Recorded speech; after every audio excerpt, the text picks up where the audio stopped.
শুভ সকাল। আজ শুক্রবার ২৮ মার্চ ২০২৫ খ্রিস্টাব্দ, ১৪ চৈত্র ১৪৩১ বঙ্গাব্দ, ২৭ রমজান ১৪৪৬ হিজরি। আজ রুশ সাহিত্যিক ম্যাক্সিম গোর্কির জন্মদিন। ১৮৬৮ সালের ২৮শে মার্চ ম্যাক্সিম গোর্কি জন্মগ্রহণ করেন। গোর্কি ১১ বছর বয়সে অনাথ হয়ে পড়েন।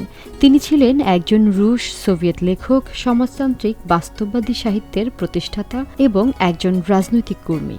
ম্যাক্সিম গোর্কি নিজেই তার সাহিত্যের ছদ্মনাম হিসাবে গোর্কি অর্থাৎ তেতো নাম বেছে নেন। চলুন জেনে নেই ম্যাক্সিম গোর্কির কয়েকটি উক্তি। কেবল মায়েরাই ভবিষ্যতের কথা ভাবতে পারে, কারণ তারা তাদের সন্তানদের মধ্যে এটির জন্ম দেয়। শ্রম ও সৃজনের বীরত্বের চেয়ে গরিয়ানার কিছুই পৃথিবীতে নেই। একজন ভালো মানুষ নির্বোধ হতে পারে, কিন্তু একজন খারাপ মানুষের অবশ্যই মগজ থাকতে হবে। নিজের একটি চিন্তা অন্যের কাছ থেকে ধার করা দুটো চিন্তার চেয়ে অনেক বেশি দামি। আমাদের সবচেয়ে নির্দয় শত্রু আমাদের অতীত।